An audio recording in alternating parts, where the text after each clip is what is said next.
All right, hello everyone, and welcome to a pants guide for Path of Exile.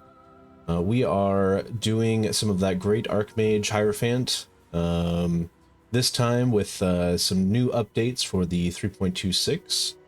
And I feel like I should just start with a quick map, just to show you out kind of what's going on here, and then we'll get into some of the changes and how they affect us. And this one is Katava approved, so I'm excited to show that off.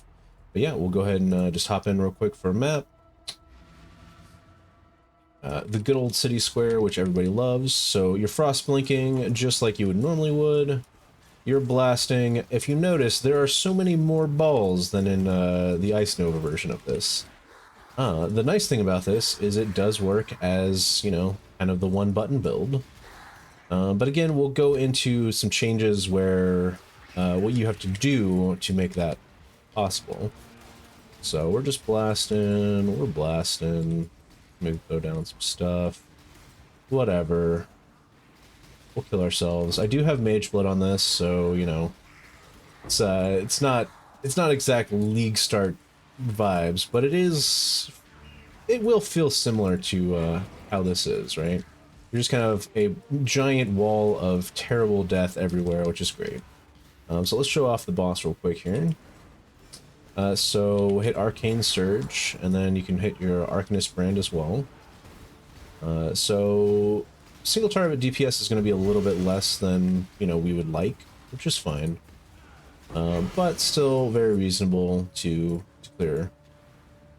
So, but yeah, that is kind of the basics of it. This also is a level 4 gem, so it is not getting a lot from it. The Archmage, the Archmage there is pretty much doing all the work. So I'm sure there would be a little bit more damage anyway coming from it. So, but yeah, let's switch over to the path of building. So yeah, what is this build? What is it? Like, why are we running this, versus, Frostbolts? Ice Nova Frostbolts. So, well, the big thing is Ice Nova of the Frostbolts got very much nerfed, by at least half. When I was calculating out, I feel like it was a little bit less than half, so like 45% effectiveness essentially is what the numbers that I got, at least. But again, the big thing that was kind of questionable was because Archmage will be getting nerfed and Arcane Surge will be getting buffed. There's some interesting play there, and Spell Echo is also getting buffed too. So there's some of that kind of negates each other, but anyway, when we actually get the pobs out, we can, you know, finalize the math a little bit more.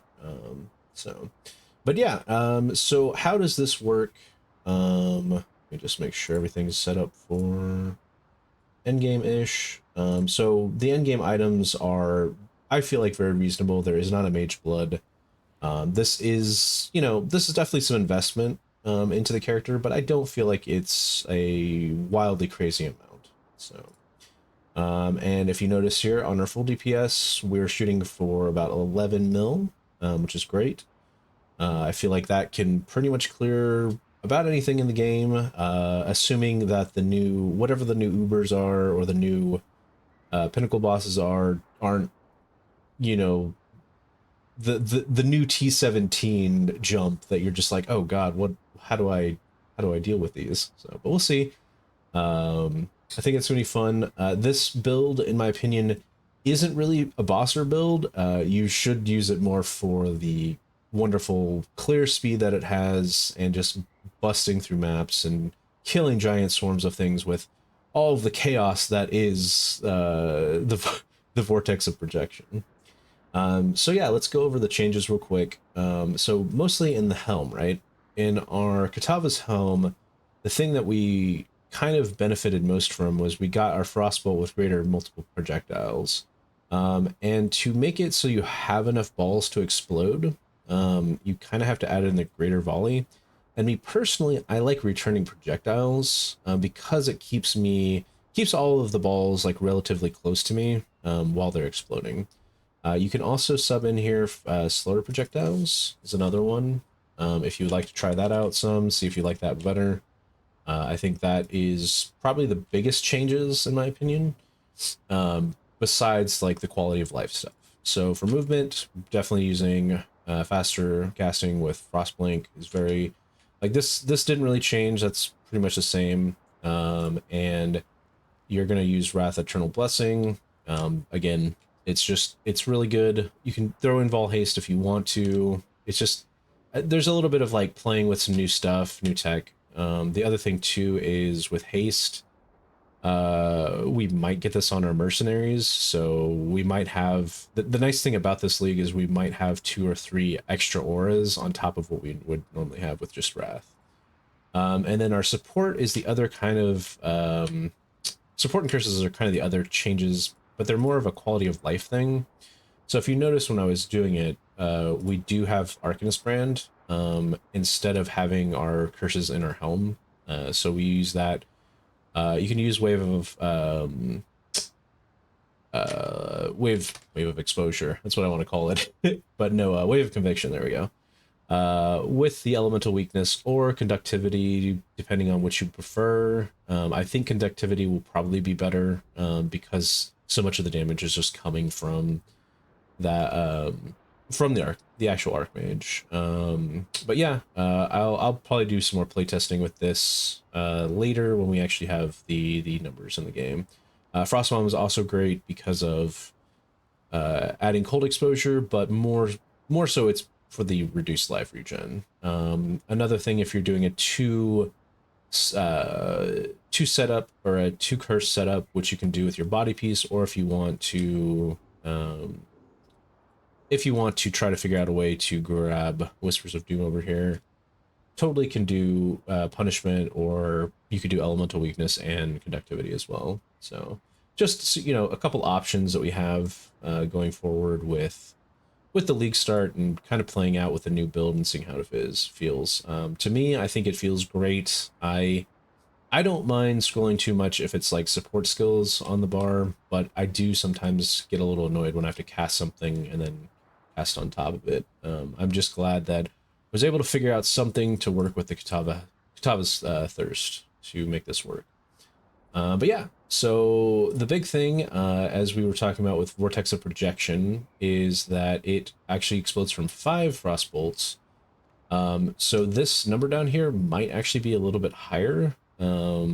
It's tough to say because of the way they fire. It's firing, you know, in a line rather than into 2 layers, which is something that is unfortunate about doing the Kitava's Helm. If you notice, in basically the early map setup here, I will also have basically a bunch of other spells or support skills that can work with Frostbolts, assuming that you're not triggering it. The big problem is that Spell Echo and Unleash, you can't use them because they don't work on triggered spells. But if you're manually casting them, you can use both of them, and it comes up with a much better, more confined kind of, you know, 4x4 layout or 4x4x4x4, depending on how many of these you want to stack. So you at least need to run one of the greater either projectiles or volley, depending on which way you like it. It's interesting to me is that the volley line still kind of overrides the way the projectile the GMP works, because reasons. So they do come out as a straight line. And that's one of the reasons I personally like using returning projectiles, because we don't care about the damage. We want a lot of balls to explode, basically. So I think that's about it for the general, you know, when you get into maps and you're actually playing the Vortex of Projection side of it. So I just wanted to go over a couple things as well. I've had in the notes section here. I did incorporate a couple things for me personally, I wanted to get better at getting through the campaign faster. So I incorporated a couple things with Act 1. If you look here through our early game leveling, it's kind of weird, you know, you're a caster build, but you're using these weapons. And you do have to, the way I set it up is if you want to do some weapon swapping so that you can get leap slam early and basically be able to leap slam through the campaign with Frostblink. Again, you don't have to do that. You can just do your standard Frostblink, Flame Dash, you know, caster, get through the campaign. If you want to throw in a shield charge, also works. But yeah, it's just, you know, I put it in the guide because it's something I want to do, and if other people are interested in that kind of you know, smaller tech, I think that some of the notes here in the guide and some of the other leveling trees and builds and stuff will help that out. So but yeah, that's all in the notes there. Let's see. I'll just go over the notes a little bit here. So like in Act 1, a big thing is you're gonna start with a Ranger Mule just to get momentum. And you start with a pretty traditional rolling magma firewall. If you've ever done Templar, it's a very classic leveling thing. If you're new to it, you essentially you throw like little fireballs that bounce, very similar to like Mario, and they hit the flame wall, get added damage, and that's it. That's kind of the combo. It's fun. I like it a lot. Some people, you know, it's not their biggest thing, but this basically holds you out until about Act 3, and you pretty much just do that for quite a while. The one interesting tech that I learned from watching some speedrun stuff was with the axe and the swords, is because they have a higher attack speed, you're going to get better leap slams, which that makes sense. You can leap slam with Scepter if you want to, but it is kind of slow, unfortunately. You could basically get a craft. There's one right after Diala, when you talk to her, that does fire damage, and there's one at the end of Lunaris Temple that will get you the added lightning damage. And I suggest using the lightning damage one because it will impact your wave of conviction, and early on that might not give you lightning exposure. I haven't done enough testing on that, but if you just want to throw on there, you know, whatever spell damage that is, that's definitely gonna help the campaign quite well. And then with the Archmage support, you can do it at 28, switch over to Firestorm, and then at 31, we'll go ahead and get Archmage online. I feel like running 2 mana flasks actually is really, it's actually something that's very useful when you first get Archmage, because you don't have a lot of mana regen. And if you're using Mom, which if you're not familiar with what Mom is, it's not Elemental Overload, sorry. Where did Mom go? Oh my god, I don't have Mom. Well, I fixed that. Yes. I don't know. Maybe I was testing something. Anyway, so with Mom, it basically converts 40% of the damage that you take from life to your mana. It's what really makes the survivability of this build extremely well. Cloak of Defiance is another way of doing it too. So, anything else? Another thing is you can switch out Haste, Wrath, or Purity of Elements depending on like which one you need more of. If you want easy, like not worry about resist, go Purity of Elements. You need more damage, go Wrath. And if you just want to go fast, Haste is it. So, but yeah, for maps, you're probably going to start with the 2-button build most likely, and then pick up a Katava's Helm whenever you can. But yeah, I mean, once you have Katavas, you can pretty much do all the swap stuff. Nothing's really particularly dependent on that, which is nice. The one thing I will say is on the Azirius Phobal, definitely make sure to get the careful planning, because you want your decks to be like solved before you switch over to it. It makes it a lot easier. The other nice thing about Azirius is it makes all of your other equipment requirements much less, so it helps with some of those end game pieces when you're crafting them and have like, you need 3,000 decks, and it's like it's impossible to get that much. So but yeah, I included some unique gem progressions, in my opinion, kind of what I did a little bit, but feel free to grab them in whatever order you want to. I feel like careful planning though is hands down the first thing you should get, period. And if you want to go for a Mage Blood, I plan on going for one.